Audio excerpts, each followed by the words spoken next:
corporal, porque esta fiebre botonosa mediterránea tiene vasculitis cutánea, tiene predilección por los vasos de la piel.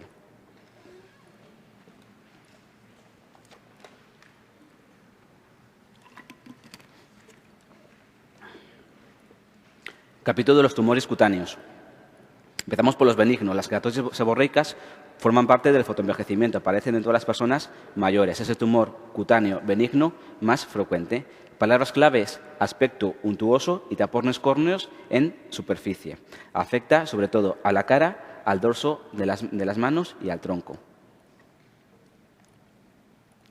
Recordad el signo del Ehlers-Danlos, que es la aparición súbita de múltiples queratosis seborreicas pruriginosas.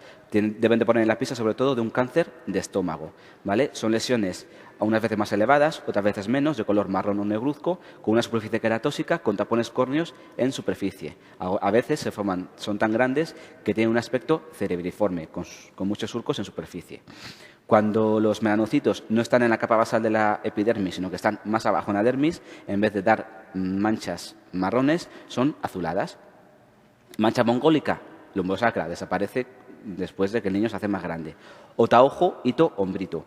El nebus de Ota, lo tenemos aquí, aparece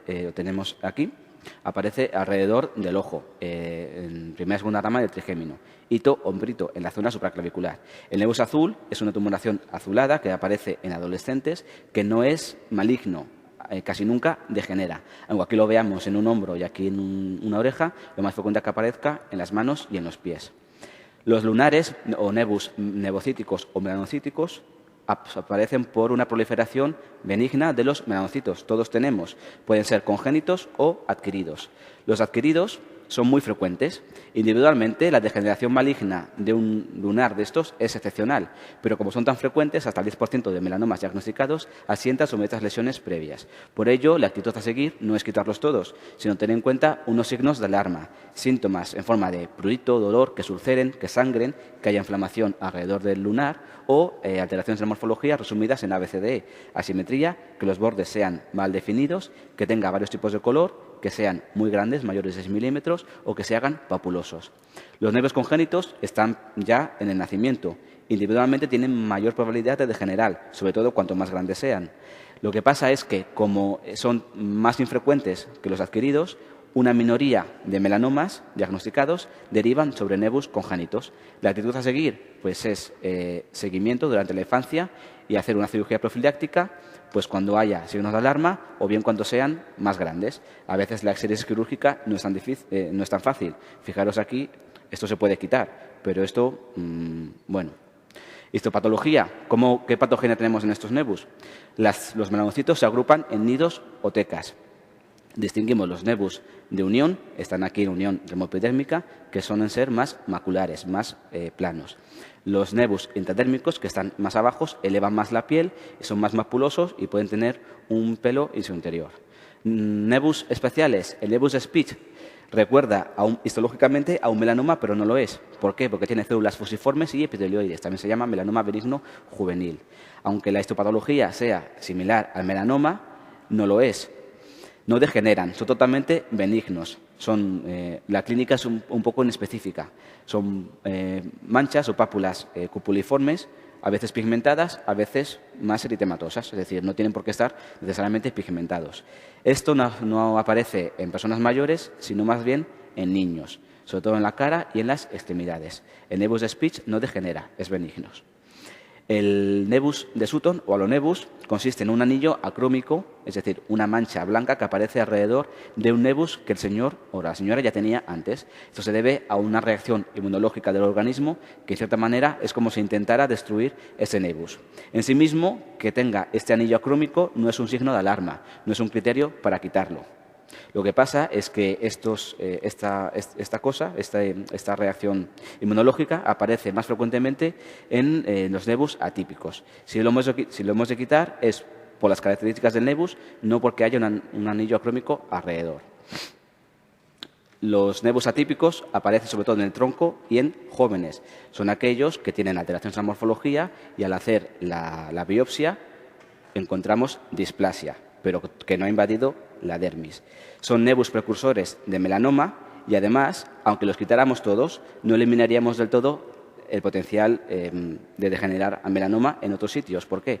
Porque también se consideran marcador de riesgo.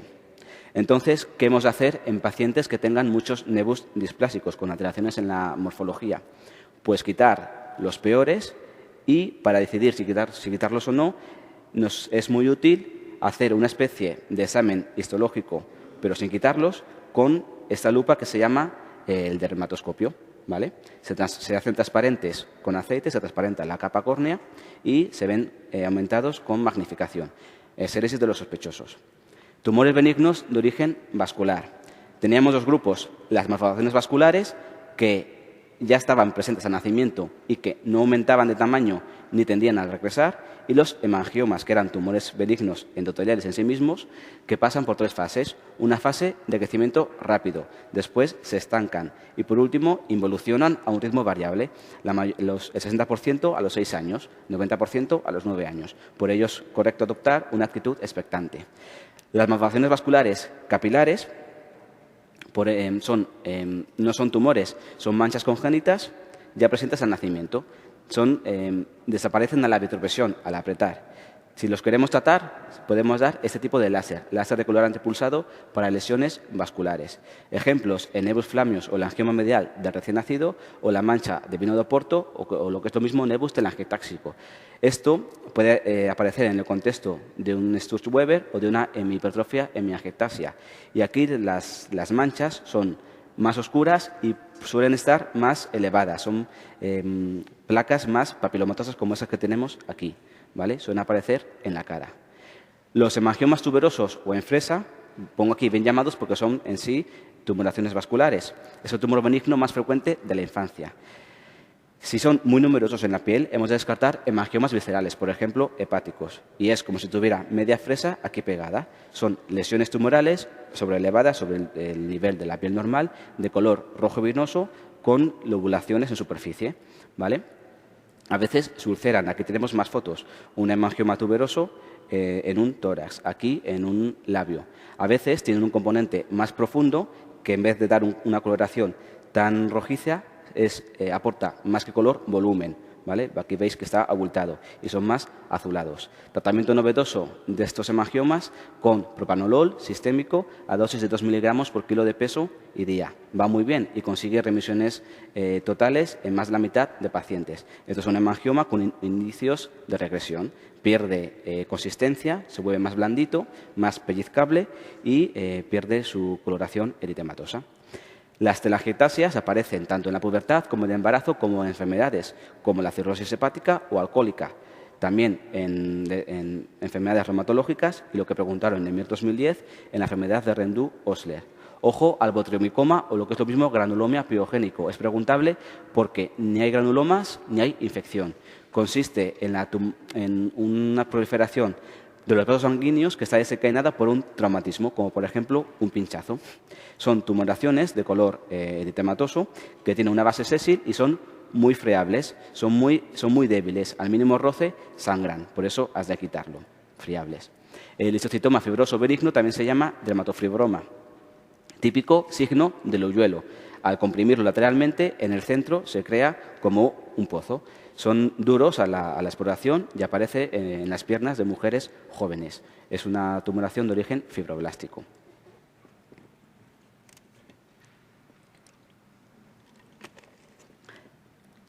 La lesión precancerosa más frecuente son las queratosis actínicas, que están relacionadas con fototipos bajos y aparecen en zonas fotoexpuestas. Traducen un carcinoma espinocelular in situ, que si no lo tratamos podrá invadir. Recordamos su clínica diciendo que era como un moco pegado sobre una base eritematosa, tenía una escama amarillenta rasposa, que al desprenderla con el dedo sangra. Aquí tenemos más imágenes. Aparecen zonas fotoexpuestas de personas mayores. Podemos tratarlo haciendo una serie quirúrgica, con crioterapia, curetaje, pero lo que es más novedoso es el tratamiento o bien con terapia fotodinámica o bien con imiquinot tópico. Lo mismo que algunos vasocelulares superficiales. Otras lesiones precancerosas en la piel, las queratosis cervicales, la radiodermitis crónica y las cicatrices de larga evolución.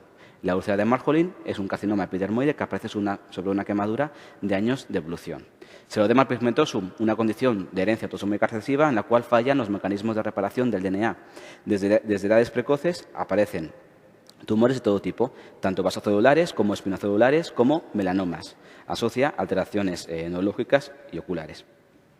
La epidermodisplasia verruciforme de Lewandowski es una condición de herencia autosómica recesiva en la cual hay mucha predisposición a tener condilomas ocubinados, ¿vale? Entonces, además de esto, hay por todo el cuerpo muchísimas verrugas planas. Por eso decíamos antes que además de producir cáncer anogenital y de cérvix, es capaz de producir epiteliomas, carcinomas espinocelulares en la edad adulta. Síndrome de Gorlin o síndrome de nevus vasocelular es una predisposición de herencia autosómica dominante a tener desde edades precoces múltiples carcinomas vasocelulares que veremos ahora que producen grave destrucción local. También asocian alteraciones como pits palmoplantares. El nervio sebáceo de Jadassohn se ve ya desde el nacimiento como una placa en el pelo alopécica de color amarillento o asalmonado. Conforme el niño va creciendo, se forman tumoraciones en su seno, se hacen más verrucosos, más populosos. Sobre el seno de un nervio sebáceo pueden crecer o bien tumores benignos, que es lo más frecuente, o bien tumores malignos. Cuando son tumores malignos, el más frecuente de todos ellos es el carcinoma vasocelular. Aquí veis la evolución del nervio sebáceo de Jadassohn. ¿Qué actitud debemos de tener? Pues no hace falta quitarlo en el niño recién nacido ni en el niño pequeñito. Podemos esperar a la adolescencia para quitarlo antes de que degenere a un cáncer maligno. La leucoplasia es una mancha blanquecina en una mucosa. Fijaros aquí cómo ha hecho ya un carcinoma epidermoide, porque es una condición preneoplásica en las mucosas. Sospecharemos malignidad cuando haya úlceras, fisuras o porque esté infiltrado al tacto. A diferencia de la candidiasis, no se desprende con el raspado. Biópsialo y quíralo porque puede ser un cáncer. La quilitis actínica es lo mismo que la queratosis actínica, pero en las mucosas. ¿En qué mucosa te da el sol? En el labio inferior. Pierde los límites con la piel contigua y se vuelve opaco y rugoso. Tumores malignos. Los adenocarcinomas son muy malignos. Son aquellos que derivan de las glándulas sudorípodas. Tenemos el Payet de la mama, que clínicamente da lesiones que recuerdan a un eczema, pero es un cáncer. Produce, además, un adenocarcinoma más profundo en la mama, un adenocarcinoma ductal subyacente. Hay un Payet extramamario, pero en esos casos el carcinoma primario se demuestra en menor porcentaje. Son lesiones inespecíficas, pruriginosas, por ejemplo, en las axilas o en la vulva. Los epiteliomas es el cáncer más frecuente en Estados Unidos, sobre todo a costa del vasocelular, aunque sea el espinocelular el que ocasiona mayor mortalidad. Los factores predisponentes ya los hemos ido viendo. La exposición al sol, fototipos bajos, la edad avanzada, la inmunosupresión, las lesiones precancerosas que acabamos de ver y también, como en todo cáncer de cabeza y cuello, el tabaco y el alcohol en las mucosas bucal. Esto es nuevo de Harrison. Los epiteliomas, tanto los espino como los vasocelulares, derivan de células epidérmicas con propiedades de células madre que derivan de aquí, del bulbo piloso. Todo ello como resultado de la acumulación durante años de daños en el oncogen MYC. MYC, tenemos aquí el correcaminos, se acumulan daños en el oncogen MYC y aparece el epitelioma. Tratamiento quirúrgico, pero en algunos epiteliomas vasocelulares finos, superficiales, podemos dar imiquinol tópico o terapia fotodinámica. Epiteliomas vasocelulares. No tiene EMES, no tiene ni metástasis ni afecta a mucosas, al menos de entrada. Son tumores malignos de origen en las células basales de la epidermis. Sobre todo en el síndrome de Gorlin se ha implicado a este gen, el gen PTCH1 de la vía HER2. Es un tumor de crecimiento poco, o sea,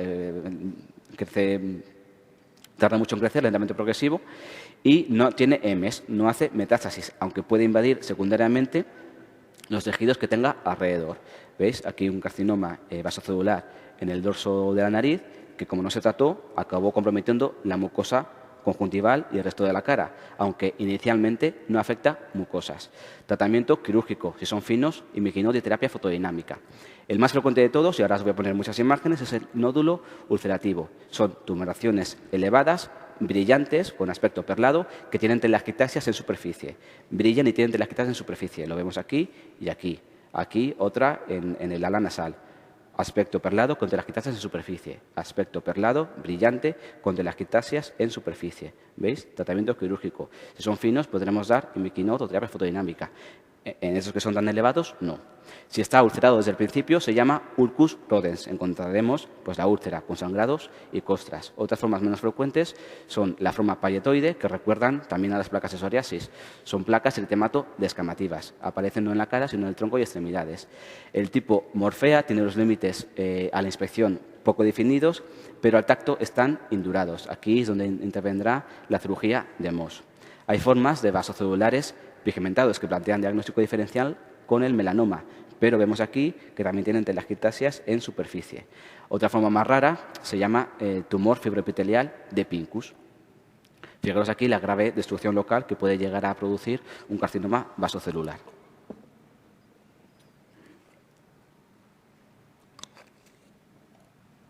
Pasamos al espinocelular. Estos derivan de queratitos del estrato espinoso. Al igual que los espinocelulares de otras localizaciones, tienen en histología globos o perlas córneas. Este sí que tiene Ms. Puede afectar de entrada a mucosas y a semimucosas y produce metástasis, aunque sean poco frecuentes, entre un 1 y un 10% son posibles. La más frecuente de todas, las Ns, las ganglionares. Tratamiento, cirugía, asociando a veces vaciamiento ganglionar, incluso con radioterapia postoperatoria. La clínica pues son úlceras que aparecen sin un traumatismo previo, que nunca llegan a curar y que se hacen cada vez más grandes. Se ulceran, sangran, tienen los bordes elevados y mal definidos, con un rápido crecimiento invasor. Son lesiones al tacto induradas. A veces tienen aquí, esta locación en el labio es muy característica. Fijaros aquí que ha sangrado y tiene las costras. A veces tiene acúmulos intratumulares de queratina que se manifiesta en el seno de la ulceración como un punteado amarillento. Hay variantes de bajo grado de malignidad del epitelioma. Es muy preguntable la enfermedad de Bowen, que también recuerda a las placas de la psoriasis. Son placas eritemato descamativas, pero aquí, al hacer la biopsia, no te dicen que es ni psoriasis ni un vasocelular palletoide, sino que es un carcinoma in situ que todavía no ha invadido la dermis. Además, se considera marcador cutáneo de neoplasias viscerales. Esto mismo, pero en la mucosa del pene, se llama eritroplasia de Queyrat. El queratocontoma aparece en zonas fotoexpuestas pilosas, por ejemplo, el dorso de los brazos de ancianos. Es un epidermoide bien diferenciado, pero de bajo potencial maligno. Tiene una evolución característica y es que crece muy rápido y luego se cae muy rápido, pero hemos de tratarlo porque es un cáncer realmente. Mejor que biopsiarlo es quitarlo del todo, hacer una biopsia excisional, que hacer un uso y quitarlo. ¿Cómo empieza? Bueno, pues primero aparece una mácula eritematosa, rápidamente crece una pápula redondeada cupuliforme y luego le crece un cráter muy cratósico, ¿vale? Recuerda a la evolución de un volcán. Después, con los días o las semanas, este cráter córneo central se cae y la elevación hemisférica papulosa de color eritematoso se aplana. Pero hay que quitarlo porque es un epidermoide. Melanoma, muy importante. Decimos que es una neoplasia muy agresiva con origen en los melanocitos, muy metastasizante y muy agresivo. Más que afectar a ancianos, afecta a individuos en edades medias de la vida. Harrison, en su última edición, comenta que es más frecuente en hombres que en mujeres, en una relación 1,3 a 1. Antes se consideraba que era más frecuente en mujeres, ahora en hombres. Su incidencia está aumentando por la moda de la exposición solar y del bronceado. Su tendencia en cuanto a la mortalidad es contradictoria según el área geográfica del cual provenga el estudio. Recordad que encontrábamos mutaciones en el gen Brad Pitt, en más de la mitad de melanomas en fases iniciales, sobre todo en aquellos melanomas que asientan en lugares de exposición solar intermitente, como por ejemplo la espalda. Pero sin embargo han de acumularse varias mutaciones. La sola mutación del gen BRAF no es suficiente. ¿Esta mutación en qué consiste? Pues consiste en un cambio de nucleótido. Al cambiar un nucleótido en el ADN, esto determina un cambio en un aminoácido, en la posición 600. De ahí tenemos la mutación V600 del gen BRAF, que aparece en más de la mitad de pacientes con melanomas en fases iniciales, sobre todo en zonas de exposición solar intermitente. ¿En qué gen es más frecuente una mutación en relación con el melanoma maligno? Último MIR, en el gen BRAF. Dianas terapéuticas, el ipilimumab y el vemurafenib. Los factores de riesgo ya los ya los hemos ido comentando todos, se comparten con los epiteliomas, asociando los antecedentes familiares o personales de melanoma. Clínica de melanoma, pues las alteraciones de morfología que hemos comentado, ABCDE, ojo, porque hay melanomas amelanóticos, podrían ser eritematosos. 1 de cada 3 asientan sobre lesiones melanocíticas persistentes, por ejemplo, sobre un nevus displásico, pero no todos. Los melanomas tienen 2 fases de crecimiento. Una fase de crecimiento horizontal en superficie, que no es preocupante, y una fase de crecimiento vertical en profundidad, que sí que es preocupante porque ahí es la responsable de las metástasis, tanto las Ns como las Ms. La diseminación linfática es la más precoz y la más frecuente. Tiene 3 tipos. Además de las adenopatías regionales, que son las típicas Ns, la satelitosis también traduce una forma de diseminación linfática, que es la aparición de lesiones alrededor de un melanoma primario en la piel. ¿Vale? Preguntaron en 2006 que la satelitosis es un indicador claro de diseminación linfática. Las lesiones en tránsito es lo mismo, ¿vale? Pero no alrededor del tumor primario, pero sino en dirección del drenaje linfático, en sentido proximal. La diseminación hemática más frecuente es al pulmón, la principal causa de muerte, al sistema nervioso central. Cuando en un paciente que tiene un melanoma aparece en el tronco una mancha blanca, una leucoderma, puede traducir 2 cosas. 1, que tenga metástasis, y 2, si está siendo tratado con interferón, con inmunoterapia, esto se asocia a mayor respuesta clínica. Esto es preguntable.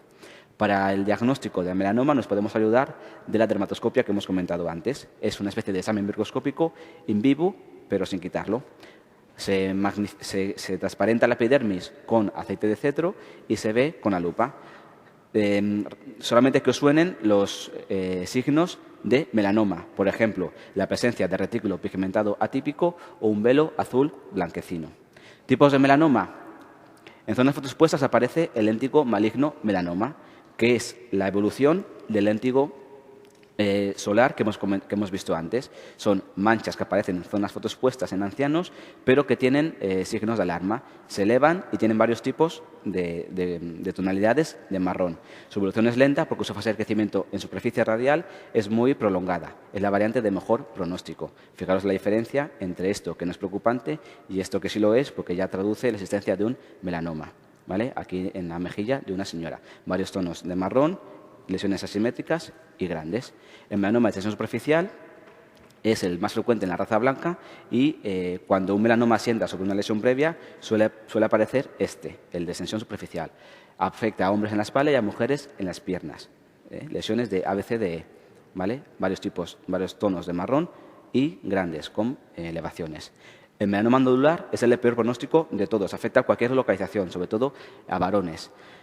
Las células malignas, los melanocitos, como están profundos en la dermis, dan una coloración más que marrón, azulada. Son nódulos azulados. Directamente crece en profundidad, directamente crece hacia abajo, en sentido vertical. Por ello, las metástasis son precoces. Esa es la variante de peor pronóstico. Aquí tenemos otro melanoma nodular y aquí otro. El léntigo lentiginoso acral, en general, es el menos frecuente en la raza blanca, pero es el más frecuente en la raza negra y en orientales. Afecta a zonas acrales, a palmas, plantas y también a lechos ungueales, y el que aparece en mucosas es de este tipo también. No se relaciona con la exposición solar y puede llegar a destruir la uña. Si tenemos dudas de si es un melanoma o un hematoma subungueal, nos servimos del signo de Hutchinson, que consiste en la propagación del pigmento por fuera de los límites de la uña en la piel. Esto nos ayuda al diagnóstico del melanoma, lo cual no aparece en el hematoma subungueal, en la cual la mancha está limitada a la uña. ¿Factores pronósticos del melanoma? Pues es peor en zonas de difícil diagnóstico, como la zona Vance, en manos, pies y en mucosas, también en personas mayores, y el peor de todos, el nodular. Al diagnóstico, cuando todavía no lo hemos estadiado, el principal factor pronóstico es el estadiaje, TNM. Los estadios 1 y 2 son aquellos melanomas localizados en la piel. Cuando sabemos que un melanoma está localizado en la piel y que no tiene ni Ns ni Ms, entonces el principal factor pronóstico pasa a ser el espesor de la lesión, medida en milímetros, por el Breslow, ¿vale? La supervivencia, lógicamente, es inversa, cada vez peor. El Breslow consiste en medir en milímetros el corte histológico desde la granulosa, despreciamos la capa córnea, hasta la célula tumoral más profunda. Otros son menos utilizados, como el nivel de invasión de Clark. Cuando llega a la dermis reticular, pero no afecta a la hipodermis, es un nivel 4. Otros factores histológicos de mal pronóstico son, por ejemplo, la ulceración o el índice mitótico aumentado. El principal factor condicionante del pronóstico de un melanoma sin Ns ni Ms es el espesor de la lesión medido en milímetros. ¿Y el Breslow condiciona la actitud quirúrgica? Sí. ¿Y cómo? Pues vamos a ver. El tratamiento de melanoma es quirúrgico. Hemos de llegar a fascia muscular. El margen de seguridad, la anchura de piel perilesional que saquemos, depende del espesor de Breslow. Si el Breslow es menor de 1 milímetro, ampliamos 1 centímetro y hacemos un seguimiento. No hace falta hacer gangliocentinela. Si el Breslow es mayor o igual de 1 milímetro, hemos de ampliar los márgenes 2 centímetros por cada lado y además hacer la biopsia selectiva del gangliocentinela, determinar cuál es el primer ganglio de drenaje de esa lesión. Si no se comprueba que haya metástasis, que haya células metastásicas del melanoma en ese ganglio, pues se asume que los demás ganglios de esa cadena regional de drenaje están libres de tumor y no haces nada más. Si está afectado, si compruebas metástasis histológica en ese ganglio, centinela, has de hacer un vaciamiento ganglionar, una linfadenectomía, y además hacer un tratamiento coadyuvante con interferón alfa 2B. En la enfermedad avanzada con metástasis no das radioterapia, porque la radioterapia no forma parte del tratamiento curativo del melanoma, pero sí puedes dar quimioterapia basada en este quimioterápico que se llama dacarbazina. Aunque la radioterapia no cure el melanoma, lo puedes dar bien como tratamiento paliativo de metástasis cerebrales o óseas, o bien como mejora del control locorregional si la cirugía no ha sido completa. ¿Vale? Recordad aquí este BB, 2B, BB, que tiene aquí entre manos el alfa. El interferón que damos en el melanoma es el alfa 2B. Novedades en tratamiento de melanoma, lo que os van a preguntar, el ipilimumab y el vemurafenib. El ipilimumab es un anticuerpo monoclonal que va dirigido contra esta molécula que se llama CTLA4 y esto potencia la inmunidad frente al melanoma. El vemurafenib no es un anticuerpo, es una molécula que va dirigida contra el BRAF. Los dos están indicados en el melanoma metastásico que expresen la mutación que comentábamos antes, la mutación V600 del gen BRAF. Que os suene que el ipilimumab tiene toxicidad inmunológica y el vemurafenib tiene toxicidad cutánea. En el melanoma metastásico con mutación V600 del gen BRAF podemos dar ipilimumab y vemurafenib. Pili, Pilar Rubio, Vermú, vemurafenib. Brad Pitt tiene más de 600 admiradoras. Para terminar con melanoma, comentar unos detalles más. En el Breslow, cuando el Breslow es menor de 1, pero hay otros factores de riesgo como que esté ulcerado, se recomienda hacer ganglio centinela. Independientemente del ganglio centinela, si el Breslow es grande, mayor de 4 milímetros, se recomienda dar tratamiento con interferón. Antes de hacer el vaciamiento ganglionar, se recomienda hacer una prueba de imagen corporal, un TAC, porque si tiene metástasis, la linfadenectomía no te aporta ventajas. En el melanoma in situ, el margen es de medio centímetro. Ni el ganglio centinela, ni el interferón, ni la quimioterapia aumentan la supervivencia. El ganglio centinela sirve para el estadiaje y el interferón y la quimioterapia, aunque no aumenten la supervivencia, se aumentan el tiempo libre de enfermedad. Por último, en melanoma se han descrito regresiones espontáneas por fenómenos inmunológicos desconocidos, posiblemente porque tenga su origen biológico a partir de la célula de la cresta neural. En la enfermedad avanzada, si hay metástasis resecables, te puedes plantear quitarlas y si el estado general está muy mal, tratamiento paliativo. La micosis fungoide es el linfoma cutáneo de células T. En la epidermis encontramos microcaciosos de Pautrier. Es más frecuente de todos los linfomas cutáneos. Las fases de la micosis fungoide las resumíamos en PIS. Fase premicósica, con lesiones parecidas a las de psoriasis, eritemato escamosas. Después se induran, se infiltran. Aquí la histología es diagnóstica. Y por último, crecen los tumores, crecen las setas, aparecen las tumoraciones tuberonodulares. El síndrome de Sézary es la tríada de eritodermia, linfanetopatías y células de Sézary circulantes. Mal pronóstico se da quimioterapia. Recordad el tratamiento novedoso con bexaroteno en la fase tumoral de la micosis fungoide. Se da vía oral, tiene buenos resultados y hay que hacer profilaxis de la dislipemia y a veces hace hipotiroidismo y se da tratamiento sustitutivo. Fijaros aquí las setas que crecen en la piel, los tumores. Y aquí lesiones que recuerdan al principio a las lesiones de psoriasis, pero que luego se infiltran, se induran. Las mastocitosis, bueno, brevemente, son enfermedades por el acúmulo de mastocitos. La clínica recuerda mucho a la del angioedema y a la urticaria, pero aquí tenemos el signo de Darrier, y es que al friccionar, al raspar esa lesión cutánea inespecífica, se crea un abón. Tratamiento con antihistamínicos y evitando aquello que aumente la liberación de histamina, por ejemplo, la codeína. ¿Qué mastocitosis tenemos? Las cutáneas son estas 4. La más frecuente es la urticaria pigmentosa, que veremos aquí en la siguiente diapositiva y tenemos aquí en la imagen. Son pápulas marrones distribuidas por el cuerpo de un niño, Darrier positivo. Ojo a esta forma, la telangiectasia macular eruptiva persistente, que va con Darrier negativo. El mastocitoma solitario es un niño que tiene un nódulo anaranjado que tiene Darrier positivo, ¿vale? Esta es la urticaria pigmentosa. Recordad la pregunta esa del MIR que decía que hacía un shock anafiláctico después de tomar jarabe para la tos que contiene codeína. De las sistémicas, la más frecuente es la forma indolente. Y aunque el diagnóstico histológico es fácil si tenemos lesiones en la piel que podemos biopsiar fácilmente, para diagnosticar la mastocitosis sistémica hemos de hacer una biopsia de médula ósea que puede ir precedida por la determinación en suero de la triptasa total que estará aumentada. Síndromes paraneoplásticos han preguntado la macroglosia de la amiloidosis sistémica primaria, que además de macroglosia tiene petequias púrpura y equimosis. Recordar de la pregunta del año 2010, la quinta opción, granuloma facial, que es preguntable porque no hay granulomas. Son placas eritematosas en la cara, que en histología se comprueba que la epidermis es normal y que está separada de la dermis por bandas colágenas. La acantosis nigricans puede ser benigna o secundaria a la toma de fármacos, hay formas hereditarias, o puede traducir la existencia de un adenocarcinoma gastrointestinal. Aparece en pliegues, la piel tiene aspecto aterciopelado y de color marrón.